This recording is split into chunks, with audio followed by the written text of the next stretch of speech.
Thank you. All right. Oh, people are pouring in faster than I can count. Hello, hello, hello. Or as Matthew McConaughey likes to say, all right, all right, all right. Yeah, I'm gonna be cringe at the beginning. Bear with me. Hi everyone. Welcome to this wonderful webinar with a wonderful speaker that we got. This is my first webinar series of my own, and so bear with me if I'm a little awkward. How is everyone doing? Please feel free to introduce yourself, tell us your name, where you're from. You can throw in a flamingo emoji in there. The chat is up for grabs. And let me know if you can't, for some reason, leave a message. That I will be petrified. That happened to me on my last webinar series, and inviting everyone Chat is disabled. God damn it. Attendees can chat with no one. Why is it the default setting? I don't know. Everyone, there you go. You should be able to leave a message in the chat now. Woohoo, yes. Hello, everyone. Hey, Beatrice. Hey, Fatima. Hey, Saf. Oh my God, this is blowing up.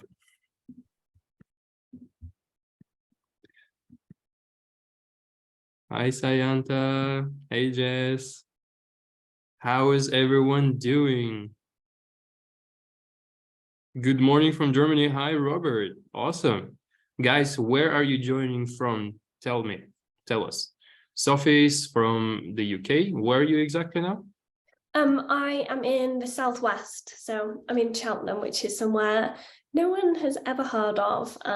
Everyone just assumes, I think if you're in the UK, everyone assumes you're either in London or Manchester, which are like the two big cities. I'm kind of in between the two, and I actually live in a farmhouse and sheep live outside my window, so it's cute. I'd say it's nicer than London. The countryside dream. And I'm joining from Helsinki, Finland. Breaking news, I don't live in the UK, if some of you assumed. Some people do.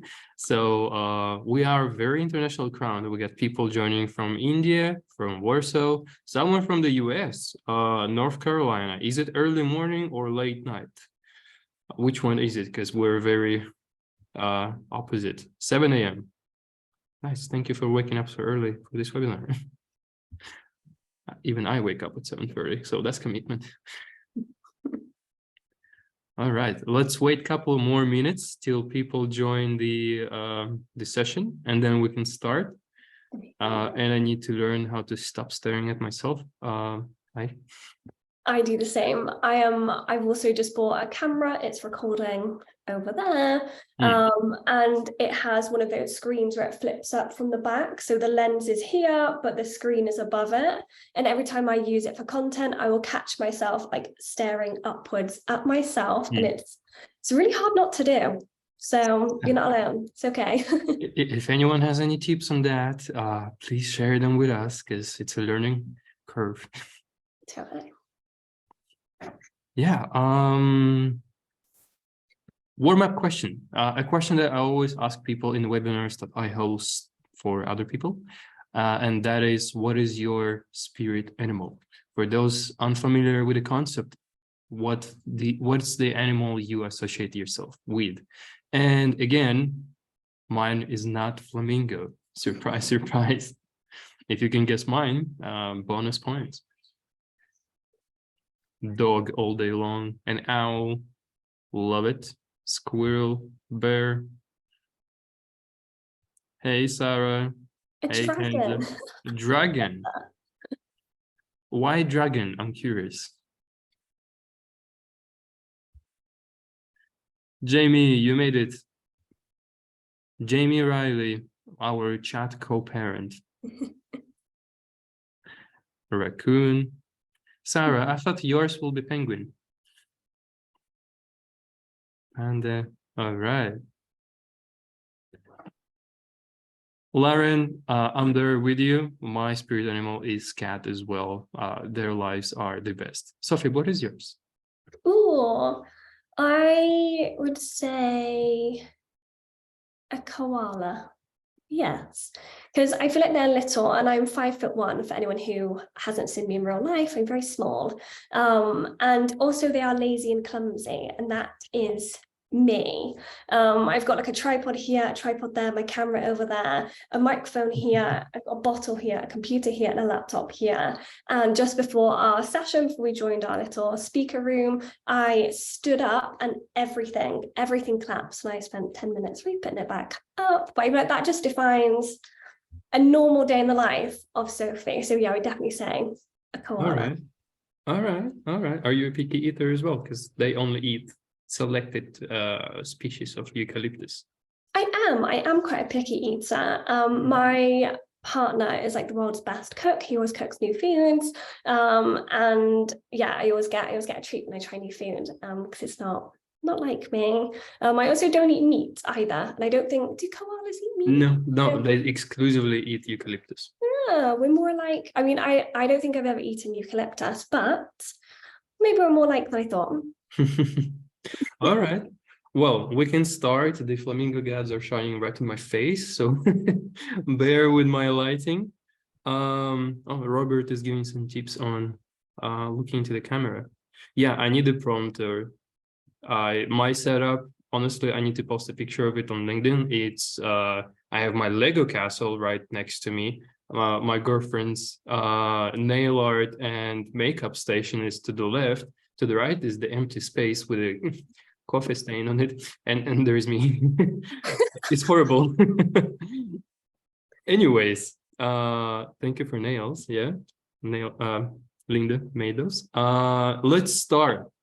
Welcome everyone to the first webinar of the Community Talks series. This is the series that is aimed at educating you and me on how to build communities in a proper way. We're going to be covering all kinds of aspects of community building. There is a lot. I even have people lined up for part 2, spoiler. Today, we're joined by a wonderful Sophie Miller, founder of Pretty Little Marketer, a community and a person that many would call iconic, legendary, and everything in between. And I would say hell yes to that. My name is Roman. If you don't know, I run my own personal brand called Roman Pikolenko, and I don't have a community. But my community on LinkedIn is often referred to as the Flamingo Tribe. I'm known for flamingos. It started with this shirt. I made a post about it yesterday. People are still blown away by the story. So welcome. Sophie, how's your day? Hello. Well, I'm always, I am awful at taking a compliment. So thank you very much for your kind words. I put on my pink jumper today because, you know, it's all about pinky. I've got pink nails. I've got a gigantic pink here as well. So I've come to match your brand. And I was going to message you actually, Roman, because when I was commenting on your post this morning, and I don't know if anyone else does this, I have an iPhone, and you can like type in a word and the emoji comes up instead of having to scroll through and find it. And instead of typing in flamingo, this morning I typed in pinky, and I was so confused, so I couldn't find the right emoji. So like, just goes to show what an incredible personal brand that you are building as well. So totally echo what everyone thinks and believes, that you are doing an amazing job as well. Really excited and like honored to be the first in your first series. It's exciting. Awesome. And thank you so much. Flamingos have been a beautiful brand element of my personal brand, a very random one. If anyone's interested, I wrote a post about it yesterday, so go to my profile and check it out. I can leave a link to my profile and Sophie's later during the session. For now, let's start with our webinar, and I have a few rapid fire questions. Sophie, can you tell me what is your community about and who is it for? Oh, good question. This is a question I struggled with for a while because it feels really definitive. I call Pretty Little Marketer a community for people in and on social media. The aim, PLM is here to help you survive, because marketing it's tricky, it's tough out here, but equally thrive and feel confident in where you want to be and where you want to go, in all things marketing. So yeah, here to help you hopefully survive and thrive while I try to do so as well. All right. How big is your community at the Um, moment?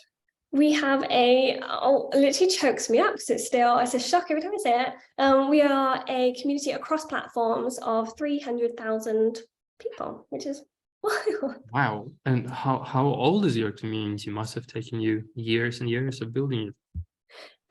We are 2.5 years old. 2.5. That is very impressive. And I know for a fact that you don't run any paid ads and you've been doing everything quite organically.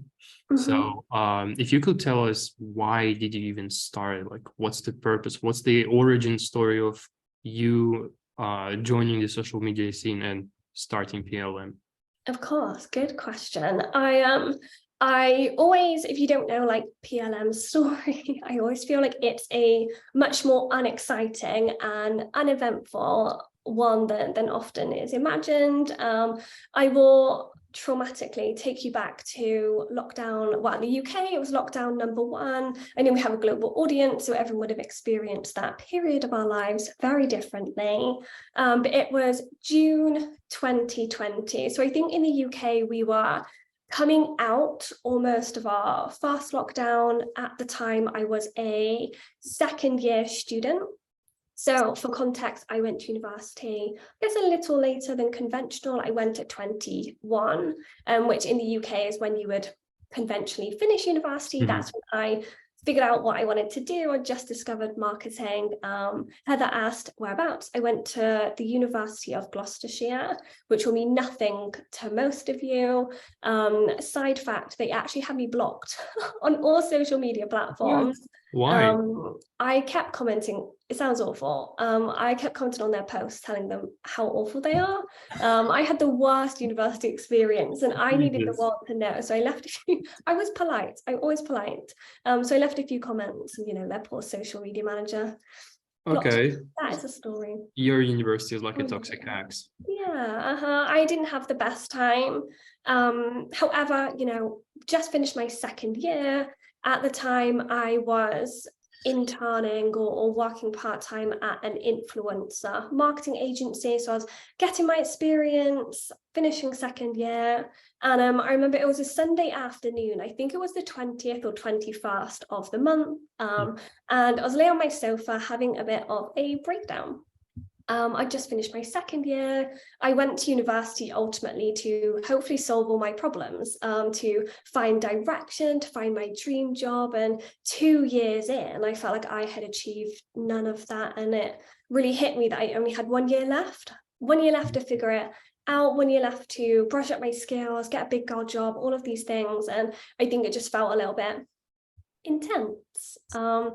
Whenever I get in those like moods or feelings, my answer is to find a solution right away. So I whipped open my laptop. I had like a really old dusty HP at the time, opened it up and I was Googling, you know, like graduate jobs, Gloucestershire, words to use on your CV, words not to use on your CV, every question you can think of relating to job hunting, I was searching for. And hours passed, I found myself more overwhelmed than I was when I started. And I felt really frustrated because Googling things, seeking out answers, it's supposed to be helpful, but it just wasn't.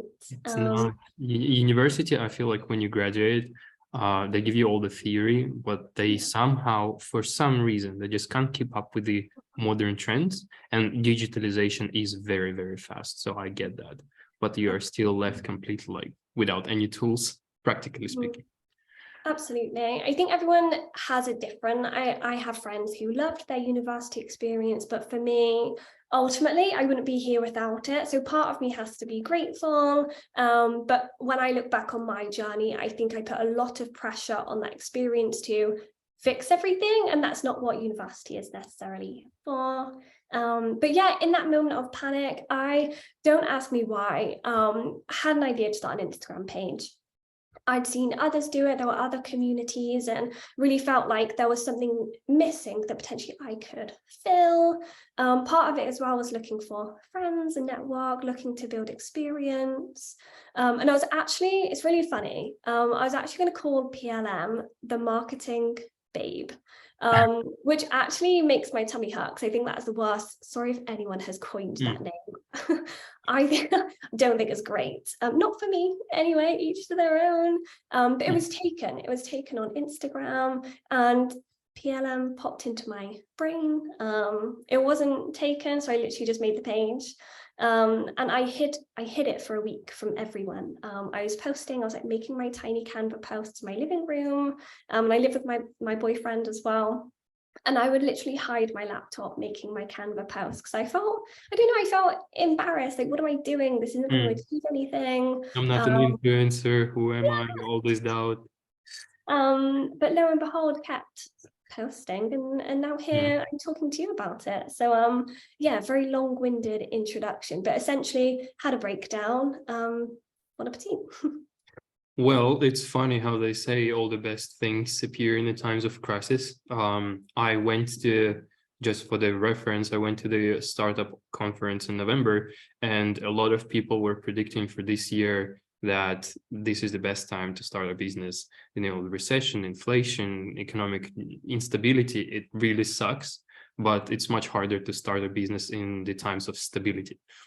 Because instability shows, you know, the issues and problems for which you can create solutions. So in a way, I think your breakdown, it gave you this eureka moment that there's actually no community like that really emphasizes the tools and knowledge for social media.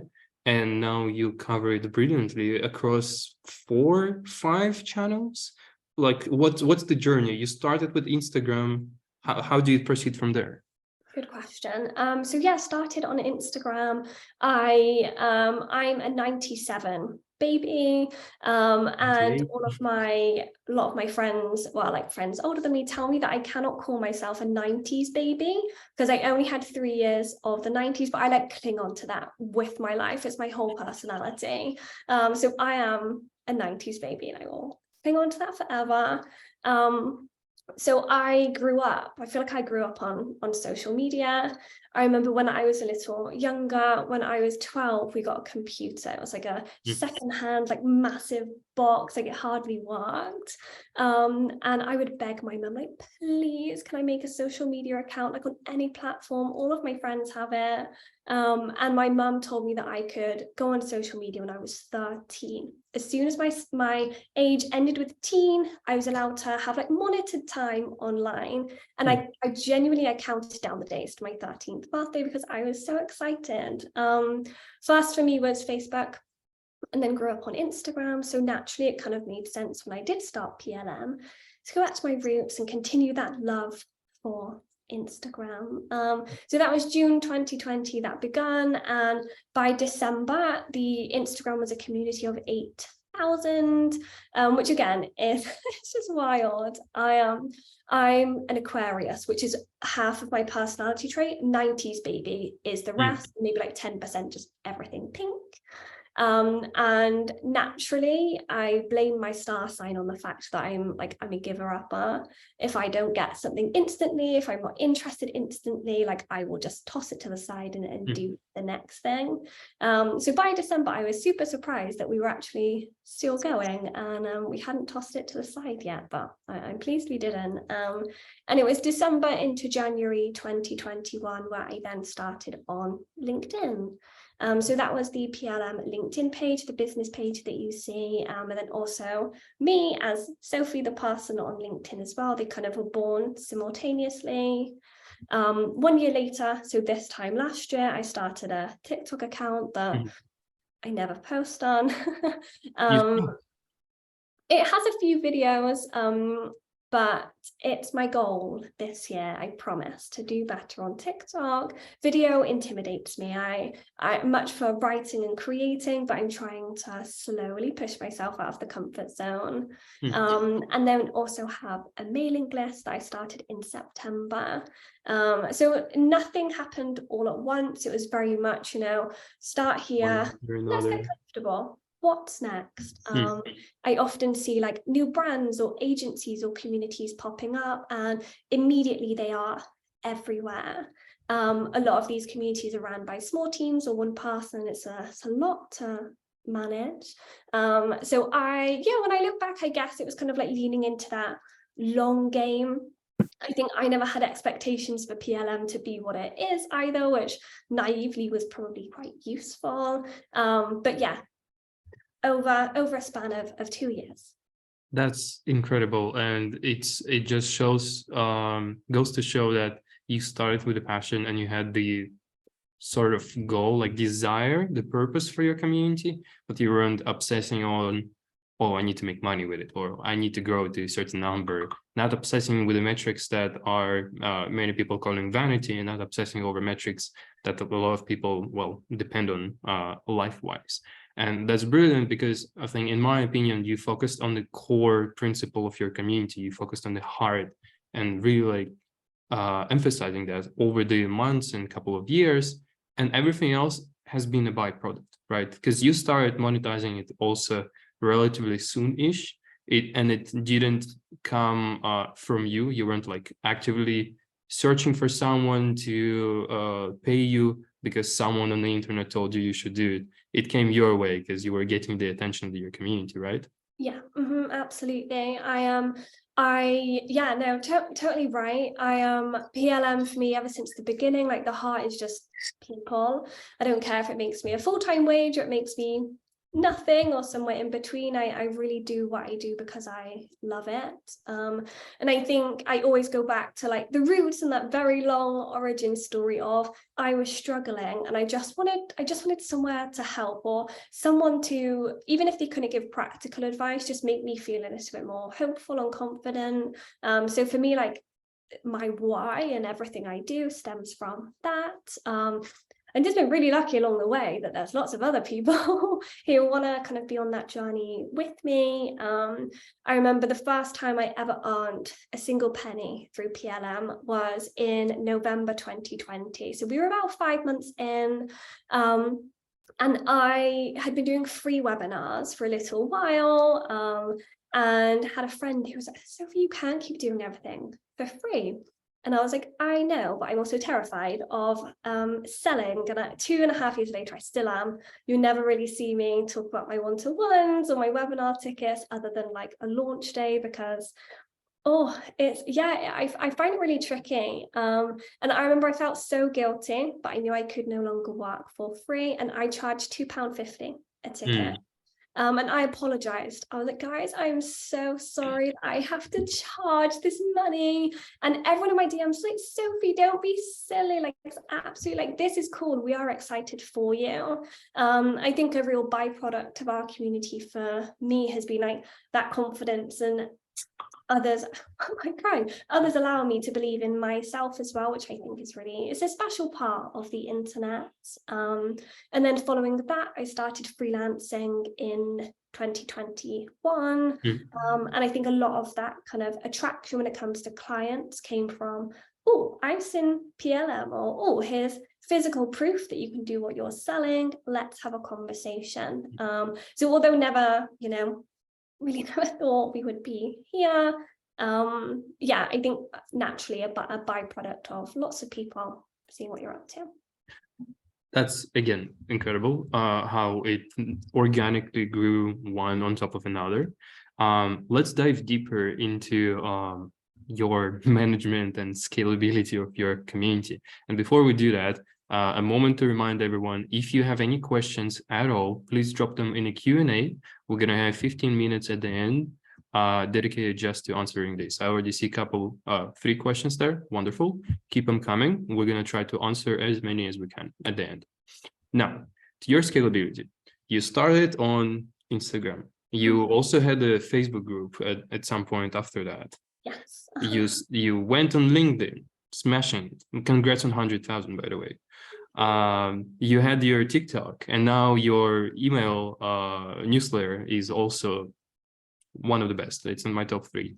So how do you manage all of it? And also before that, maybe what made you want to choose specific platform one after another, and how was your approach different with it in terms of management, content, strategy? Awesome. Good questions. I will start with your last question on like my whys. So PLM again hit 8K about 6 months in on Instagram.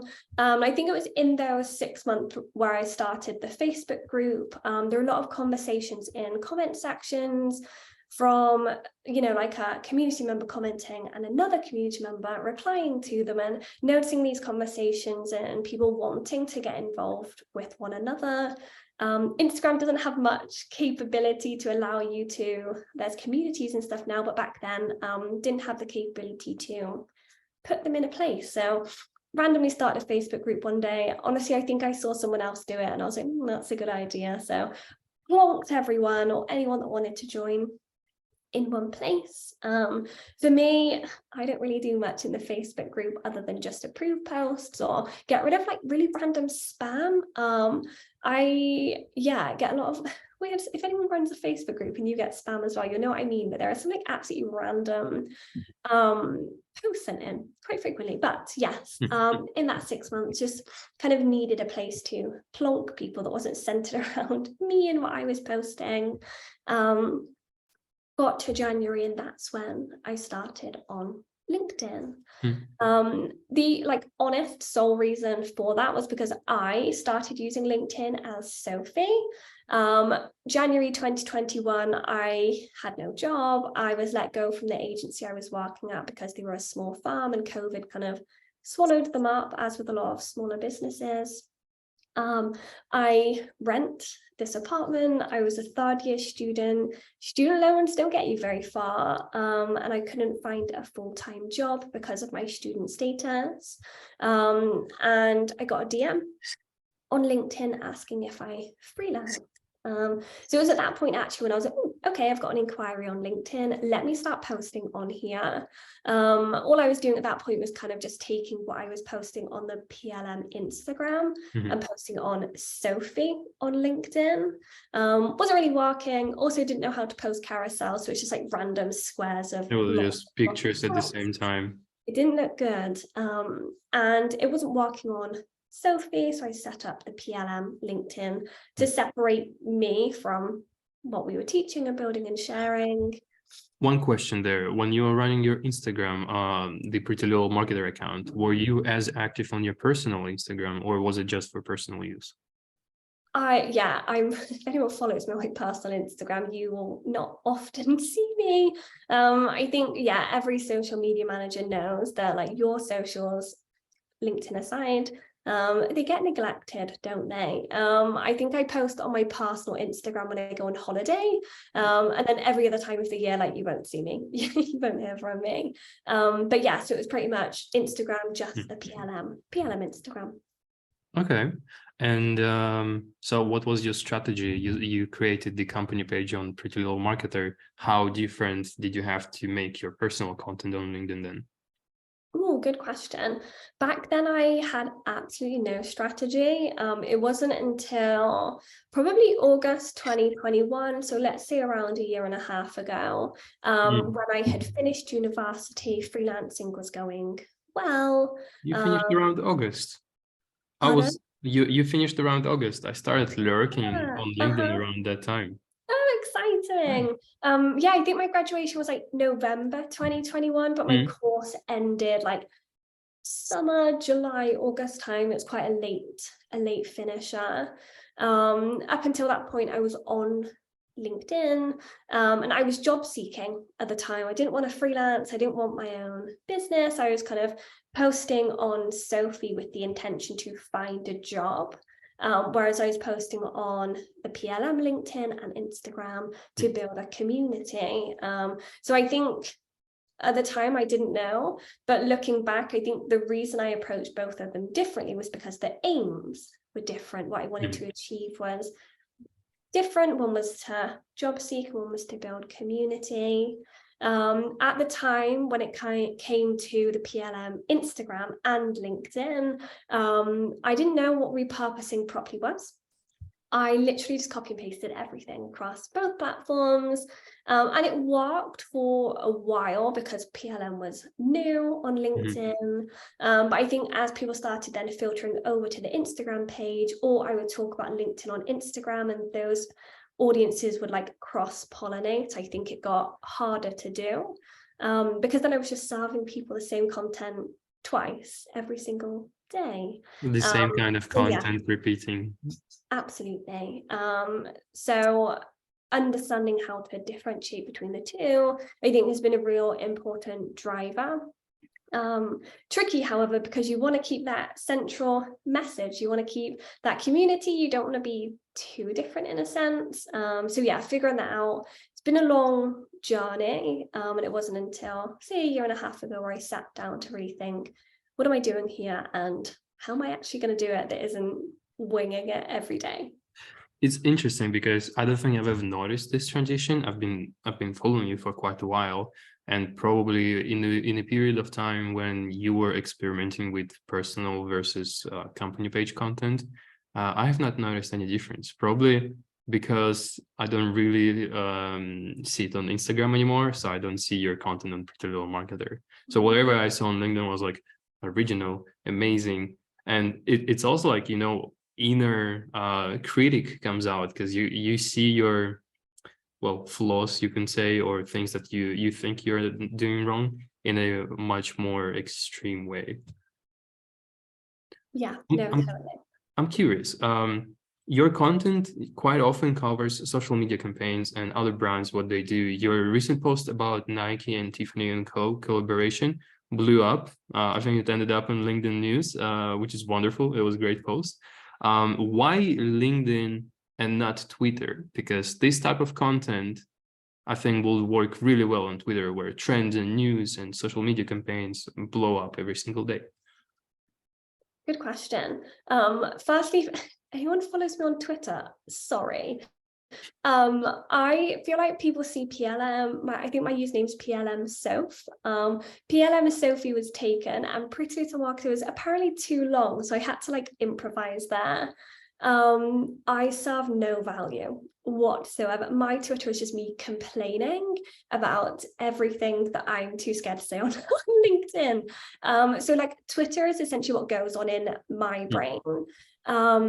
And when I was kind of growing PLM in those early stages, I wasn't on Twitter. I didn't use it, and honestly, it didn't really cross my mind to be on there. I think that is one of the reasons why PLM case study content, and even when I repurpose it as my own, you'll see a lot of similarities between Sophie's content and also PLM's content, because a lot of it is just repurposed. Work smarter, not harder. But I think one of the reasons why that does work so well on LinkedIn is because perhaps you don't, maybe now you do, but especially when I first started on LinkedIn, it wasn't really, I didn't see much of it on there in my circle anyway. I definitely didn't invent that type of content on the platform, but I didn't see a lot of it. And I actually, probably the one useful thing I have tweeted was about exactly that. Ever since I did sit down to strategize for PLM, or even in that early stage of, oh, I just want a place on Instagram or a community online that does the things that these ones don't.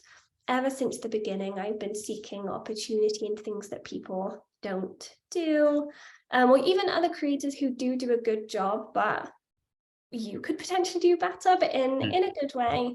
I think for me, when it comes to secret of success or growth or great content, has always been, what aren't they doing and how can I fill that hole? So yeah, the more case study content, firstly, I really enjoy it.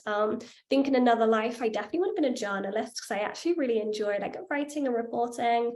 But secondly, it filled a hole that I didn't see anyone else filling. So let's get you to 500K on LinkedIn, and I think you can slowly transition into Twitter. Path here, hey Path, is saying Twitter is for newsworthy content, making it harder to compete on there. But the same case study content on LinkedIn seems a bit fresher, and well, it stands out more. I totally agree. I'm not a heavy Twitter user per se, but somehow when you share that on LinkedIn, maybe because 99% of LinkedIn users are still dinosaurs living in 2007, it sounds and seems much fresher compared to what you would normally see on a feed of Yeah. complete beginner user, which is not fun. You really need to curate it. Yeah, absolutely. I also think on LinkedIn, in a good and sometimes a bad way, everyone has an opinion, which again, sometimes a great thing. I love the conversations that I am privileged to have in comment sections sometimes not a good thing because people can be really mean. But everyone has something to share. For me, I teach 3 elements of community, and the kind of like number one or the core in that pyramid is giving people opportunity to get involved. When audience members feel like they have ownership over something, they go from a passive follower to a community member. It's pretty much what my whole strategy is built on. So anytime that you can allow people, hey, here's a topic, what do you think, and invite them in, I think that's how you build a great community, or at least that's how I think you do it. So yeah, allowing for that on LinkedIn has been a really important part of my growth and my strategy. Also, it's really nice and it's really fun to kind of read others' opinions and see what other people think. It's like that journalistic part of me that flourished in another life. Love it. Love it. And then you had also TikTok. You said that you're not as active on it. Tell us about TikTok. Why did you decide to finally jump on that bandwagon? What happened? Why are you not active? Is that the channel worth scaling towards? Like Yes, good questions. what's the situation right now? Because Yeah. it's very different from what you've had so far. Oh, it's so different. I think that's why I struggle. For me, I think it's easy sometimes to look at people that you may be, like coining myself here, like look up to, or larger creators, and think that they can do everything. Oh my goodness, absolutely not. Imposter syndrome cripples me when it comes to TikTok. And if I'm really honest, the sole and only reason why I ever started a TikTok account is because I felt like I had to. Not because of any community pressure. We have the most lovely and kind community on the planet, so there was no pressure from anyone being like, hey, you're not on TikTok, how dare you? But more that, every time you read a LinkedIn post and they're like, you should be on TikTok. If you're not on TikTok, your brand doesn't have longevity. And something I've struggled with, like in December, I found this really hard, specifically when I was thinking ahead to this year and what I wanted to do for our community, was like almost letting too many voices in. There are a lot of experts online and they all know their stuff and everyone has something worth listening to, but not everything's worth doing. And that's been a real kind of journey for me to learn. So yeah, on it, like real honesty, I started TikTok account because I felt like I had to. Everyone was advising it. Even when it came to reels on Instagram as well, did a lot of those last year, particularly towards the start of the year, because again, do reels, Instagram is pushing video content. My carousels outperform my reels every time.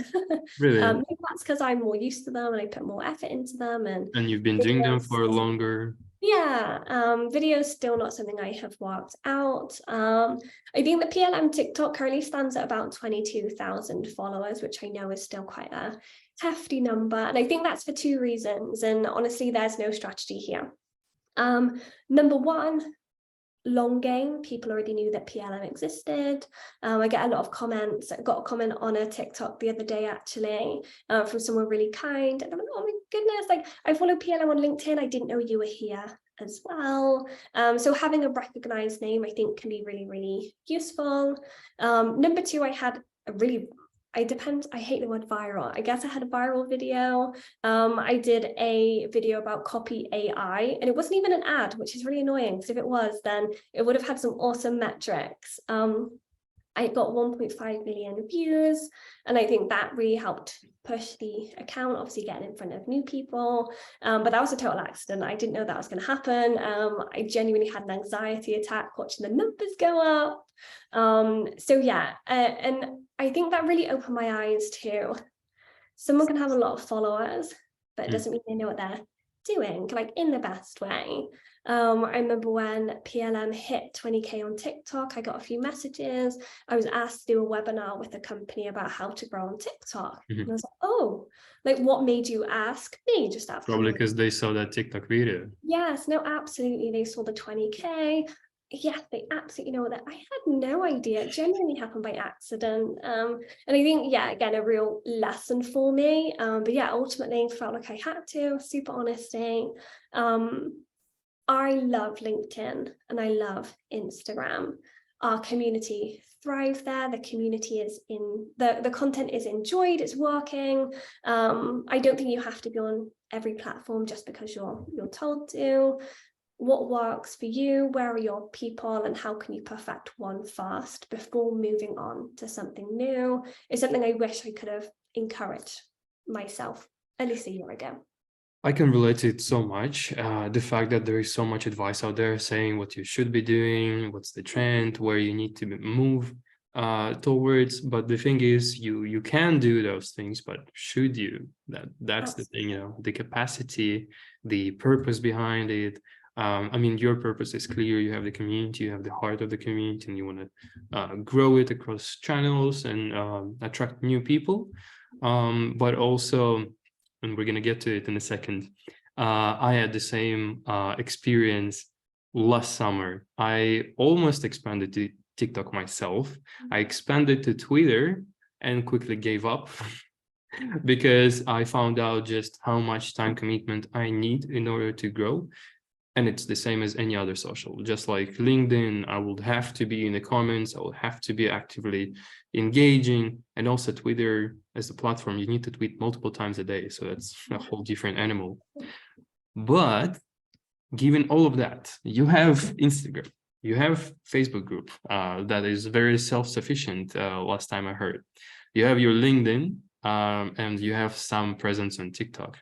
How do you manage all of it? What's the secret? There are rumors going on that you cloned yourself 8 times. Is that true? It is true. The rumors are true. I actually have 8 clones of myself in my wardrobe. There it is, guys. End of the webinar. Imagine, so this is my wardrobe for reference. Can you imagine if it opened like 8? That would be a nightmare.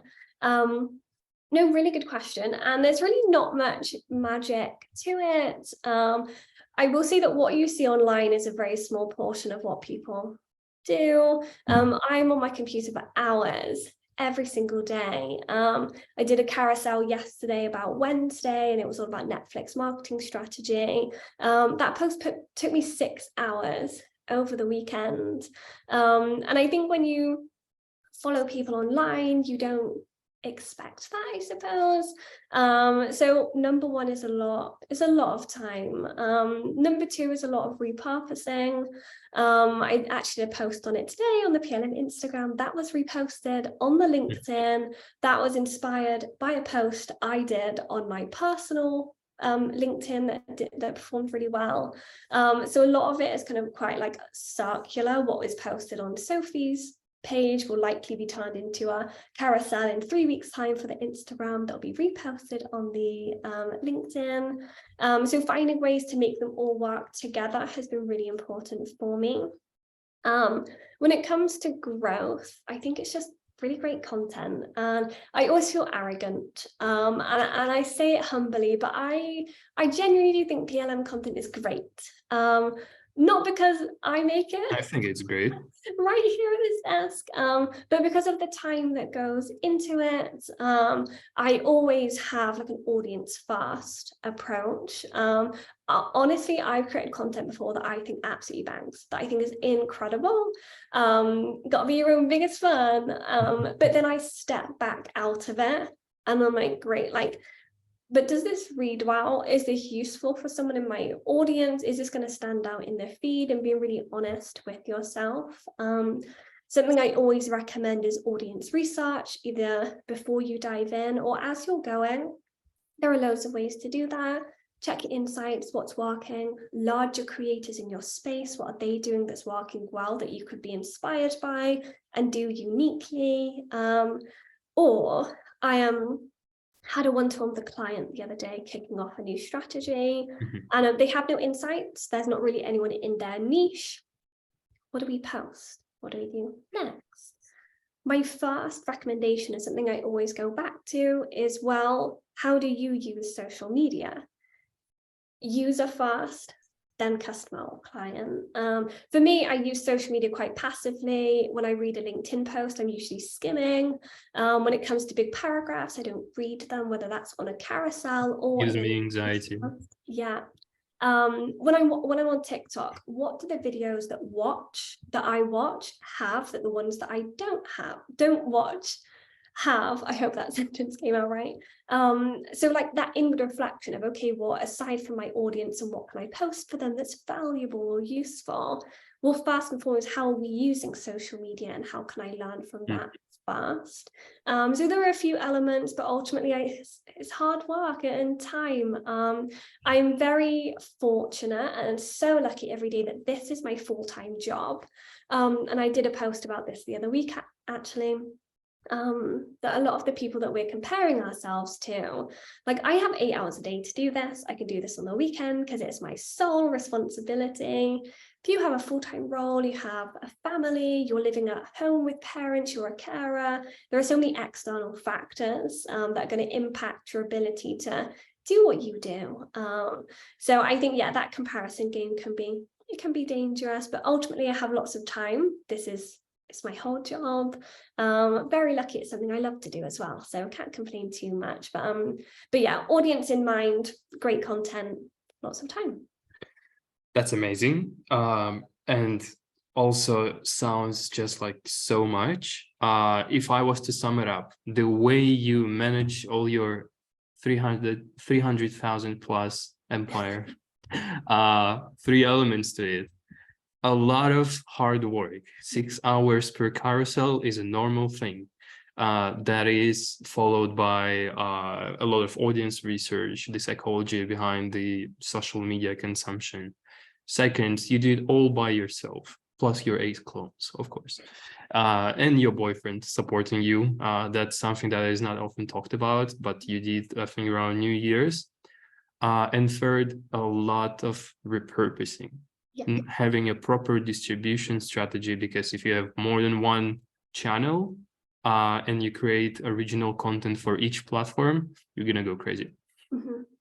That's why I'm only on LinkedIn as well, because I have a full-time job and I can barely now handle my own LinkedIn.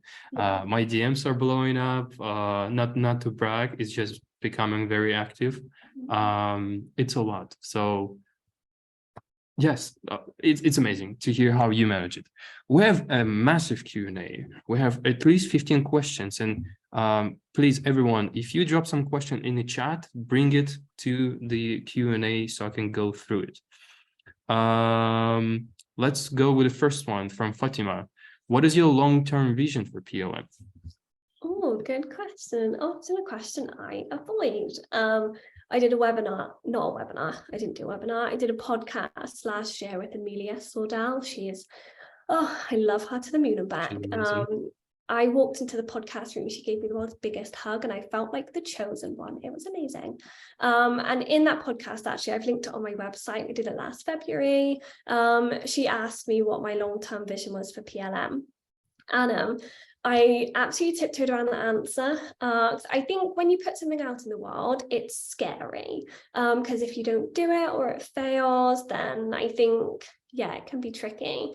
Long-term vision, I really want to start a membership. I just want to take our community to the next level. Something that I'm trying. Tech is not my strong suit. So if anyone knows how to do these things, shout. But yeah, just continue building our community into a place that people can feel at home, be themselves and find their confidence. I think there is only so much I can serve on a LinkedIn page or an Instagram feed or Instagram stories. So my goal is to take anyone who wants to from social media into a little closed space where you can all be friends and do fun things. But ultimately my goal is always, how can I make social media marketers, entrepreneurs, founders more confident? So whether that's webinar series, content, a membership space, it all points back to one one thing which I very much recommend if you're trying to build anything, why are you doing this, and always running back to that. But yeah, long-term vision, I just want to keep building at what we're doing and make it better as I learn. Hopefully we can do so. But yeah, very much going to be a bumpy journey, but we're in it together, so that's okay. I'm excited for it, and I'm gonna be in the first row, hopefully, supporting all the way. Thank you for the question, whoever answered it, asked it. We have a question from Jody. Sophie, you made a comment about new companies popping up. I do marketing for a small company. How do you build out, come up with new client strategies? We have no previous posts or marketing in place. It's easy to feel overwhelmed and don't know how to start. So if you briefly maybe can share how you do this strategy for new clients. Absolutely. Yeah. Oh my goodness, it is so overwhelming. I work with brands big and small, and particularly the smaller brands, it's kind of from the ground up. So they will have no, like sometimes we're even setting up Instagram pages because there's just no presence whatsoever. Something I do, and this is something that I learned in my first role, I worked in the influencer marketing agency, and we had no Instagram, but we wanted one. And my boss wasn't great, to be honest. But one thing that he did do is we had a conversation about how to get started. And he said that whenever he starts something new, whether it's a new campaign with a new client, whether it's going to the gym and starting a new exercise, trying a new food for dinner, give yourself a month to test and learn. I think when we start something new and we're expecting immediate results on day one, you know, first TikTok's going to go viral, or our first month's going to be perfect because we already know what we're doing. It's unrealistic. You haven't done it, you're not gonna know yet. So I would give yourself a month, obviously team permitting, give yourself a month to do a bit of test and learn first of all. The second thing I do is always a competitor analysis, or just seeing what other people are doing. One, in your niche, but two, outside of your niche, just companies that you think are smashing on the platforms that you want to also smash. What are they doing well? Going back to that thought as well of like, what are they not doing well, or what are they missing that you can potentially cover? And final kind of quick thought would be, why are you on that platform? What are you hoping to achieve? And working backwards. Okay, so we're selling bottles, got a nice bright pink one.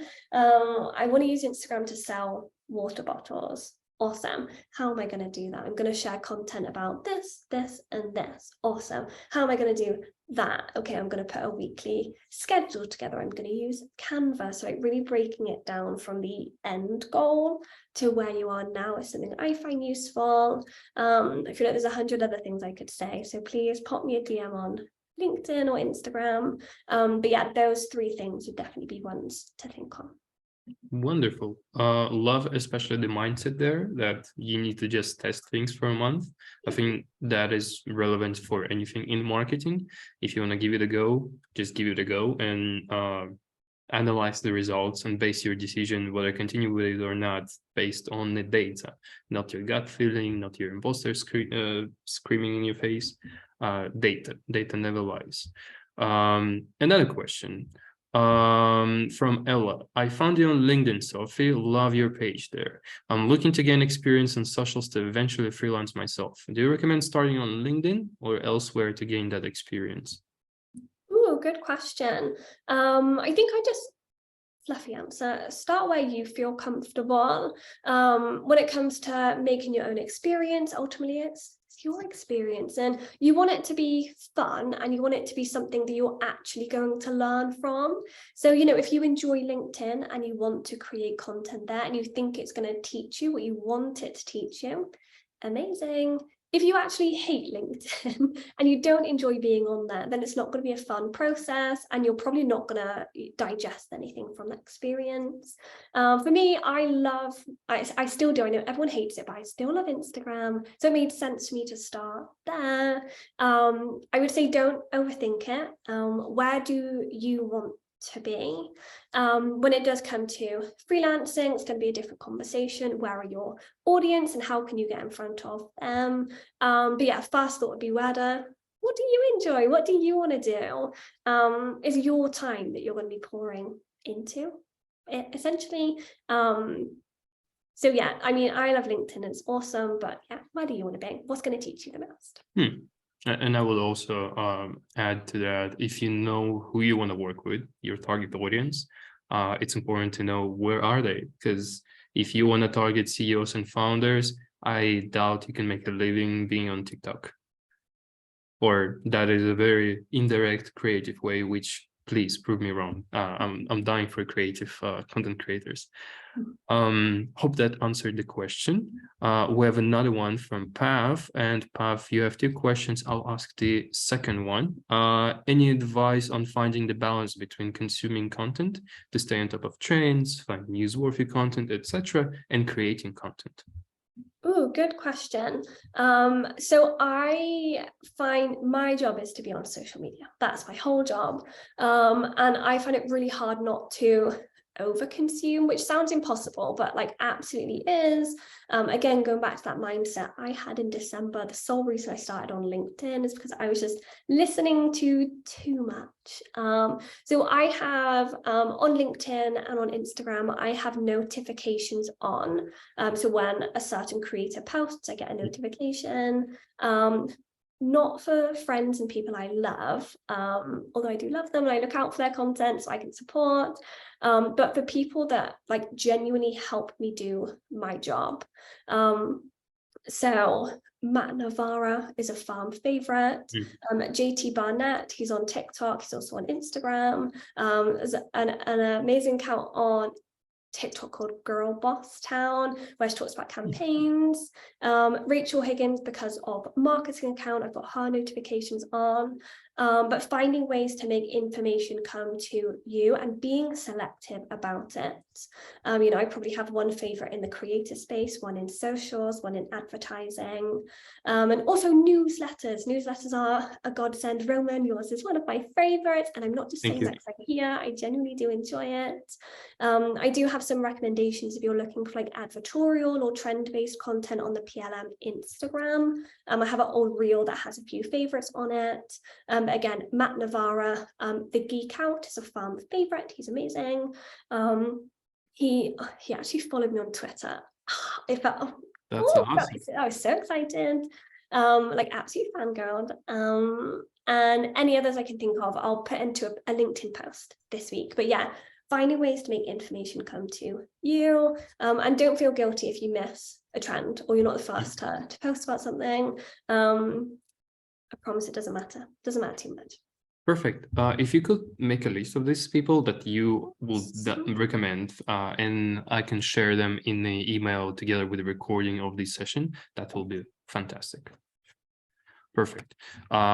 We have plenty of other questions. Let's go with this one. Bethany, how many platforms do you recommend being on when starting off? And this one is probably going to be a simple one.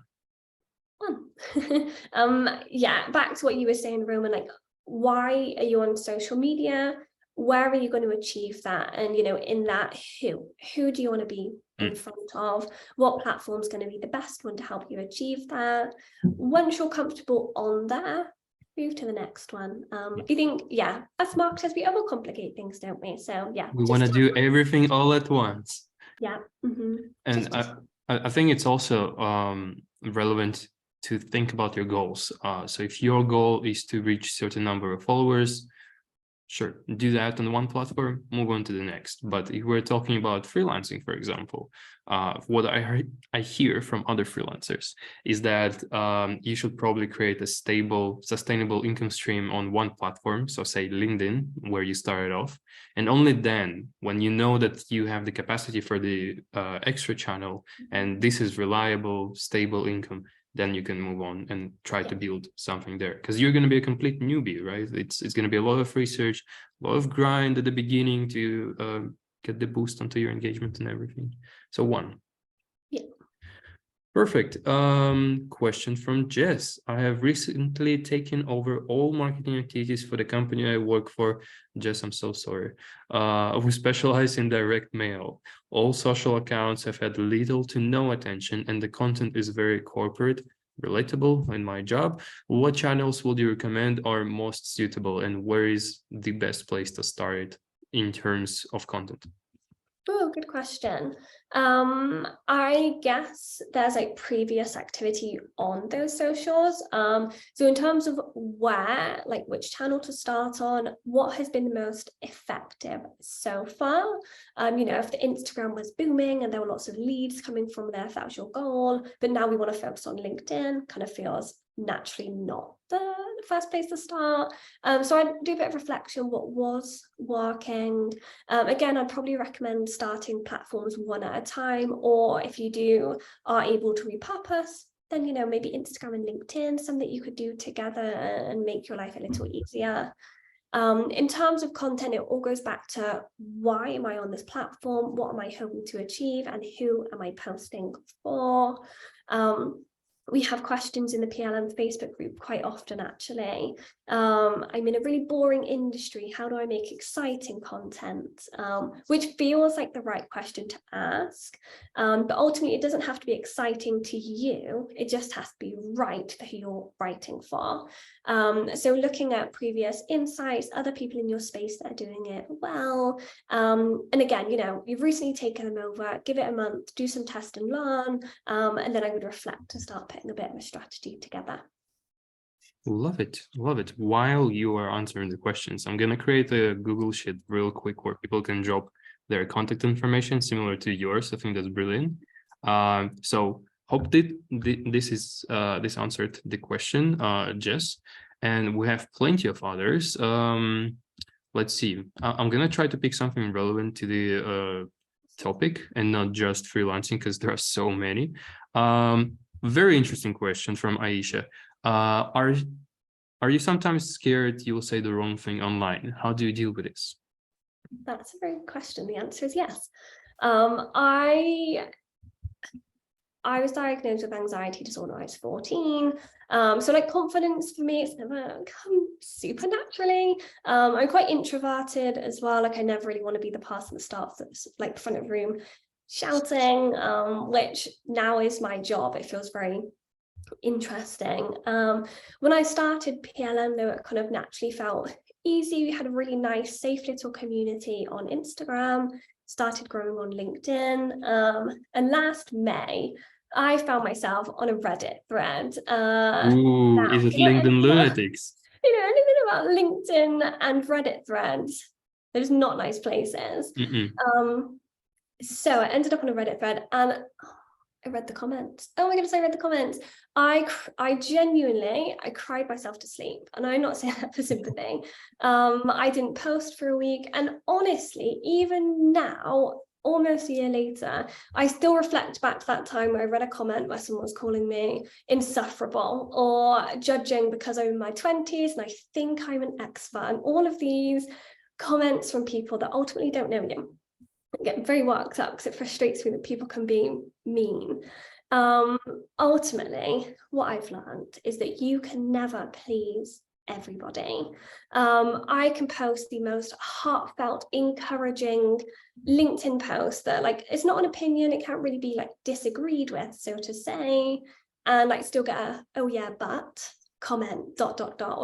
with an alternate view or a different perspective. Ultimately, you cannot please everybody. Whenever I post online, I'm usually speaking from my experience. So I started freelancing, here's how I did it. Or I think this campaign is great because I think that. You can argue with lived experience, and ultimately you're entitled to your opinion. So if you do get deflective comments or comments that aren't in agreement, that's okay, because there's no Bible truth when it comes to how I got my first client versus how you got my first client. So ultimately, number one, you are not alone feeling this. I have voice noted LinkedIn friends crying before because of comments and DMs I've gotten. Likewise, I've got voice notes similar from them. So it sucks, but taking comfort in knowing that it's not just you, that's okay. It's okay to feel that way. Secondly, when we speak from experience, it's not wrong. And yeah, 3, like you will never please anyone, whether that's on the internet, in the workplace, at home.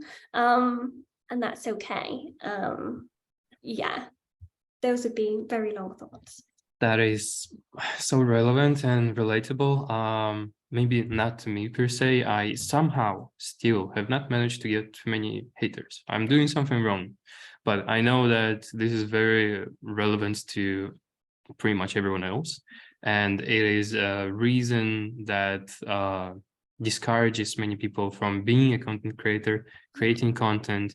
Unfortunately, I know a lot of girls that get harassed on LinkedIn and they literally just give up. And that is just sad. So our communities need to, support each other, definitely try to create the safe space and be mindful of, people's opinions, situations, etc. Everyone, I'm gonna have to stop the Q&A here. Thank you so much for all the lovely questions that we don't have time to answer. Some people start already to drop off due to work and other commitments, understandable. I dropped the link to the Google Sheet where you can drop your LinkedIn profile links. And also in a moment, some useful links. My God, being a moderator and a host is hard. Oh yeah, I dropped it only to you and Sophie. No one saw it. So I dropped some links. Please follow Sophie on LinkedIn, follow PLM on LinkedIn. Check out the other 5 webinars that I'm gonna host in the next 5 weeks. They're gonna be the same time each Thursday. The next guest is someone in the audience, and that is Paf Evar. They are an amazing co-founder. And here's the connection list where you can drop your LinkedIn links. Paf is an amazing co-founder of Take Up Space, and they're going to be talking about decentralized communities, Web3, and all the exciting stuff. Thank you so much, everyone, for coming. First webinar is a success. If you have any feedback, please let me know in the LinkedIn DMs, comments, email. If you are subscribed to my newsletter, follow Sophie, and I hope I see you in the next webinar. Sophie, you've been a gem. Thank you. No, you've done. I know this is your first webinar as well, and you have been an incredible host. And always admire what you're building. So thank you so much for having me, and everyone who's joined today. Thank you so much for your time as well. I can't wait to tune into the rest of your series. And you're gonna receive all the recording.